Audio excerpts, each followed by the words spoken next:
My husband is like an instant water heater. If something even slightly bothers him, his mood turns sour immediately. My daughter and I have lived in fear of him. Hearing my daughter cry out, "Mom, Mom," I finally came to my senses. I couldn't believe my husband would do such a thing to her. My name is Holly. I am a 25-year-old stay-at-home mom. I have a family of 3. My husband Sean, who is 80 years older than me, and our 3-year-old daughter Annie. My day starts by reporting my schedule for the day to my husband. Today, an air conditioning cleaning service is coming in the morning. After that, I'll go shopping and then pick up Annie from kindergarten. Other people might think that it's strange for a married couple to do this, but I don't really know what normal family is anymore. I've never known my father since I was born. My mother was a single mother who worked at night, but she was often irresponsible with men and didn't come home on many occasions. On the table, there were sweet buns and candies. On a good day, there might even be $10 left for me. My mother stopped coming home altogether when I was in the 5th grade. By that age, I knew what was going on and thought, I've finally been abandoned. When I told my teacher that my mother wasn't coming home, I was taken into custody and placed in a facility. My mother was arrested and charged with a crime, but she said, "That child was always in my way." Since then, I haven't seen her, and I don't plan to in the future.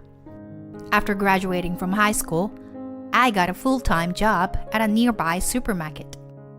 The part-time ladies there treated me like a daughter, and I enjoyed my work. Excuse me, but what time will you get off work today? One day, a male customer with a slightly nervous look approached me while I was working. That man was my future husband. At the time, I was 20, and my 20-year-old husband looked very mature to me. Like me, he had grown up in a facility, and somehow, being with him made me feel at ease. When I was 21, I found out I was pregnant, and we got married. Our daughter Annie was born when I was 22. We led an ordinary, happy life. However, something happened that caused my husband to gradually become strange. Sorry, Holly. I got fired from work. My husband said, looking like it was the end of the world. There had been massive layoffs at his company, and he was on the list. As my husband was feeling down, I did my best to encourage him. "I'll work too, so let's do our best together," I told him, and he quietly nodded. I had quit my job when I got pregnant and became a stay-at-home mom, but when I contacted my former supermarket, I found that the same team was still there, and I decided to work part-time at the supermarket again. I also managed to enroll Annie in daycare halfway through the year. Seeing this, Sean started to complain. You're so lucky. Everything goes well for you. I can't even find a new job. Although we received unemployment benefits for a while and didn't have any financial troubles, I knew it wouldn't last forever. Looking back, I think my husband was panicking at that time. Whenever a rejection notice arrived, he got irritated. And maybe I was putting pressure on him without realizing it. But a month later, he did something outrageous. You don't have to go to work from tomorrow, my husband said when I got home from work. I didn't understand what he meant, and I was stood there frozen. He continued. I got a job. It's through a friend, but the pay is better, so you don't need to work anymore. Really? Congratulations! But I think I'll keep working part-time since I've come this far. I didn't mean any harm when I said that. I enjoyed working outside, and I knew Annie would need more money as she grew up. But my husband glared at me, slammed the door, and stormed out. In a matter of minutes, he returned in a good mood. That night, I received a call from the manager of the supermarket where I worked. Your husband came to the store today and yelled loudly. Is it true that you wanted to quit your job? I couldn't believe what I was hearing. I told the manager that I wanted to continue working, but he said, I really appreciate that, but after seeing what happened today, I'm sorry. Some of the employees were frightened by your husband's presence. So please understand. The manager apologized several times, and I quit my job that day. After taking a bath, my husband was drinking water, and I asked, "Why did you do something like that without asking me? Is it true that you caused a scene at the store? I told you I wanted to keep working." At my words, he slammed the glass he was holding down hard and said, I just told them you won't be coming from tomorrow. I didn't cause a scene. That's an exaggeration. My husband's loud noise made Annie cry. He wasn't always like this. He used to be so kind. You've been acting strange lately. I can't live with you like this. I'm gonna live with Annie. At my words, he sighed and said, What can you do on your own? You barely have any education, and you have no home or anyone to rely on. It hurt, but what he said was true. As I cried, Annie looked at me anxiously and patted my head, saying, "It's okay. It's okay." The next day, while Annie was at daycare, I went to consult with the police. I'm scared of my husband. But I hadn't been physically abused, and I didn't have any injuries or bruises. An old male police officer said to me, Things happen in married life. Try talking to your husband a little more. He didn't seem to take my concerns seriously. As I walked alone, thinking that this was how the world was, an older woman approached me. "Hello, Annie's mom? Are you alone today?" She's Sally, who lived in the house across from our apartment. She lived alone in a big house. Annie was very fond of her and called her grandma to play with her.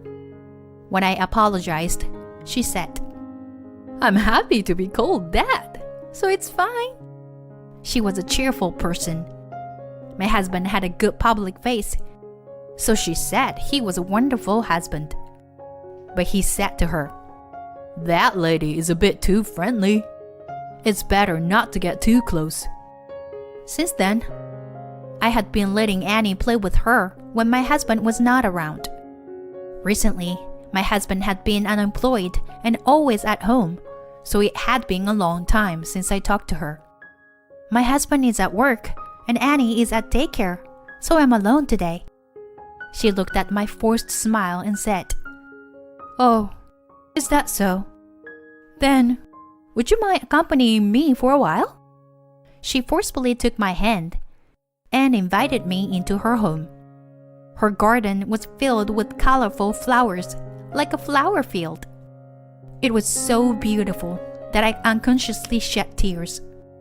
I love flowers and enjoy having tea in the garden like this. But it's lonely when I'm alone. Today is nice because you are here. What's your name? Holly. I answered and she said, "What a lovely name." From that day on, I became Holly instead of Annie's mom. When I returned home, my husband was already there, and I unconsciously trembled. I told you not to get along with that old lady, didn't I? Why don't you understand? He kept asking me, and I was too scared to speak. I could only say, "Please, divorce me." Fine, but leave Annie. What can you, an unemployed person, do? Where would you live? How do you plan on eating? You can't handle all yourself, can you? I'll support you and Annie from now on. Isn't that good enough? With that, he smiled kindly like he used to and hugged me tightly. I was so ignorant and foolish at that time. I should have run away, but I couldn't move, fearing that he would find me and do something to Annie. Since that day, I was constantly under his surveillance. From now on, report your plans for the day. And if you meet someone, make sure to let me know. Got it? Where had the husband I loved gone? Even our young daughter seemed to understand, and she stopped leaving my side, even though she had been a daddy's girl. He didn't seem to like that either, saying, Come on, Annie. Let's play with Daddy. But when she shook her head, he accused me. You're telling her something bad about me, aren't you? It was hell, but I had no one to rely on. I hated my weak self. I thought I was a failure as a mother. Since John found a new job, he had been earning quite well, and we were able to live comfortably. I heard he worked for a staffing agency, but the irregular working hours made me suspicious. Was he doing something shady? I began to think so. About 3 months passed in this hellish life, when a decisive event occurred that would end it. That day, he was in an unusually good mood, to the point of being creepy. Even Nanny seemed happy, going to him on her own. It was a scene no different from the happy times we once had. If only those days could continue. But it was too late now. While I was preparing dinner, my cheerful husband said, Holly, I'll give Annie a bath today. Annie, let's take a bath together with Daddy today. Yay! She was so happy because she loved her kind daddy. Recently, he had been saying it was a hassle to give her a bath, and I have been giving her a bath most of the time. But I gratefully accepted his offer. I would regret this decision for the rest of my life. It was about 5 minutes after the two headed to the bathroom when I heard Annie's screams, which were far from normal. I quickly stopped what I was doing and ran to the bathroom. Annie? There was no sign of the two in the bathroom. Panicking, I rushed outside. There, in a parking lot, stood my husband, Annie, and an unfamiliar man. Upon seeing me, Annie clung to me crying. She must have been terrified. She was shaking. What's going on? I glared at my husband, who looked a bit uncomfortable. The man standing next to him then said, Nice to meet you. I'm Kevin, Sean's friend. Your husband is currently working at my company. I felt nauseous at the man's creepy, smirking smile. Is that so? What do you want with my precious daughter? My hands were trembling as I hugged my frightened daughter. In response, she hugged me tightly. Then, my husband said something unthinkable. Listen, all we want is for Annie to be a conversation partner for some rich old men and women for a while.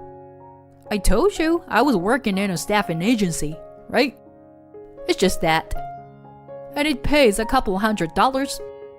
It's a pretty good deal, right? You're always chatting with the bored-looking lady across the street. It's the same thing. He said he had taken her outside, intending to tell me afterwards, thinking I would object. What? What did he just say? What does he think of her daughter? A conversation partner? No way! I finally woke up to the reality. I marched up to my husband and slapped him. You've got to be kidding! How could you do such a thing to your own daughter? Are you out of your mind?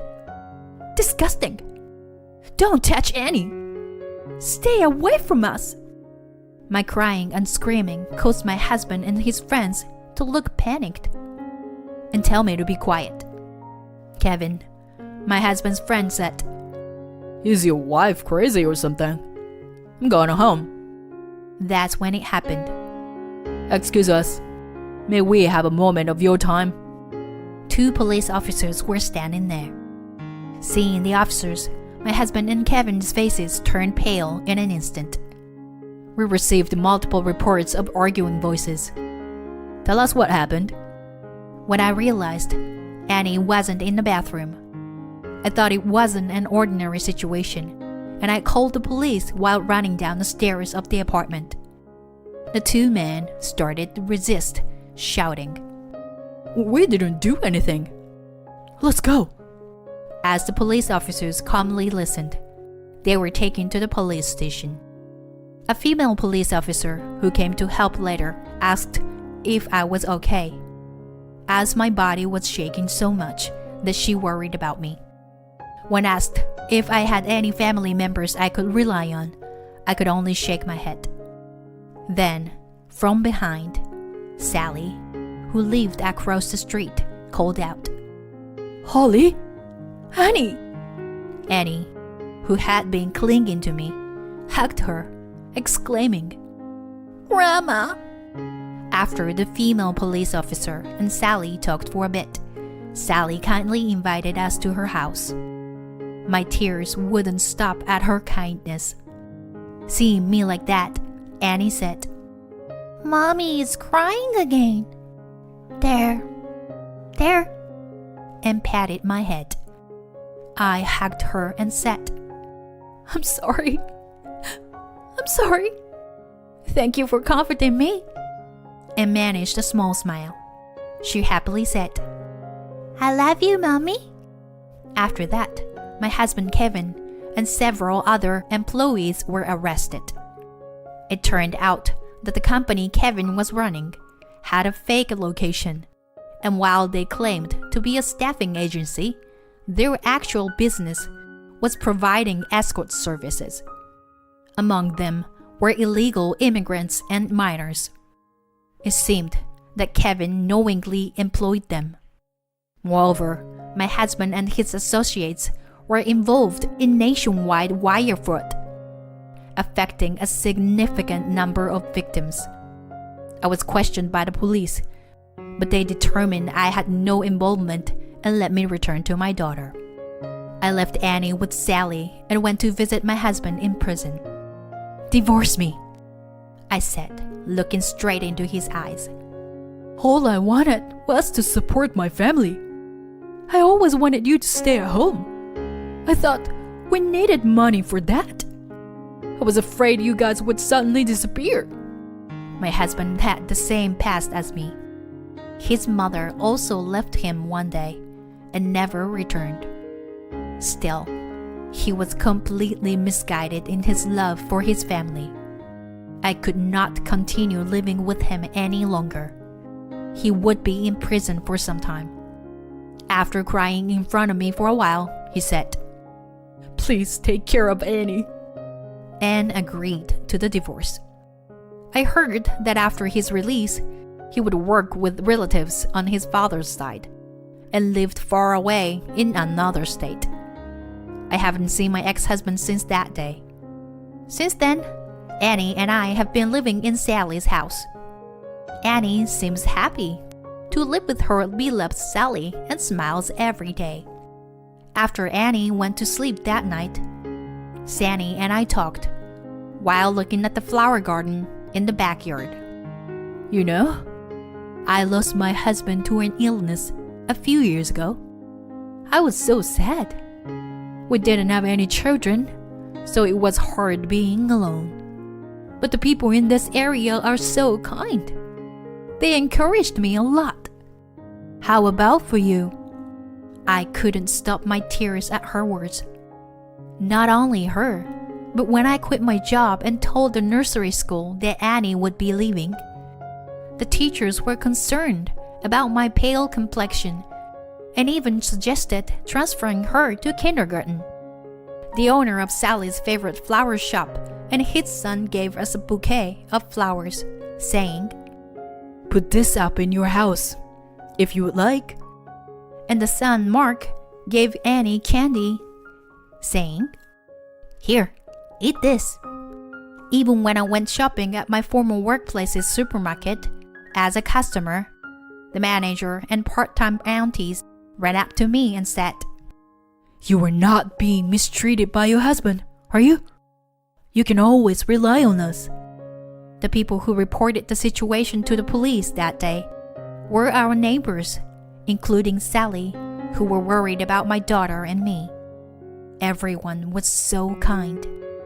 Crying, I told Sally, "I've always been told my mother not to be burden to others, so I didn't know how to rely on people. That's why." My mother always glared at me. I have no memory of her smiling. When I was in 3rd grade, I had a fight with a friend, and my mother was called to the school. On the way home, she told me, "Don't be a burden to me," and slapped me so hard my cheeks swelled. Since then, I've lived my life trying to read people's faces. As I sobbed and spoke, Sally gently stroked my head and listened quietly. "You are only 25 years old. You still have a long life ahead of you. And you are Annie's only mother. She has no one else to rely on. It's okay to ask for help when times are tough. People can't live alone." With tears in my eyes, I replied, "Yes, thank you." After that, I started working at Sally's favorite flower shop. The owner had lost his wife early and raised his son Mark on his own. Mark and I were the same age. After working there for several years, Sally said, "So, Mark, when are you going to confess your feelings to Holly? You'd better hurry, or someone else will snatch her away."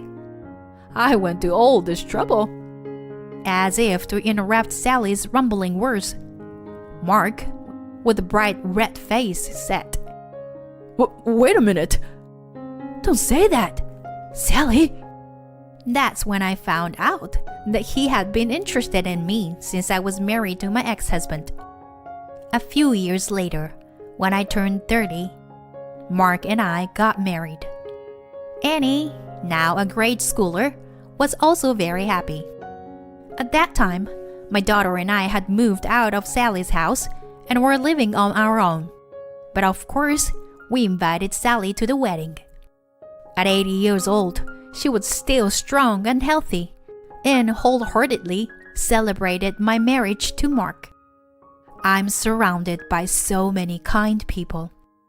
That day, I resolved to never forget the gratitude I owe to others, and to become a strong mother who would make my child proud. I wonder if I've grown a little since then. My daughter said, "Congratulations on your wedding, Mom. I'm happy to be your daughter. Thank you for everything," and hugged me tightly.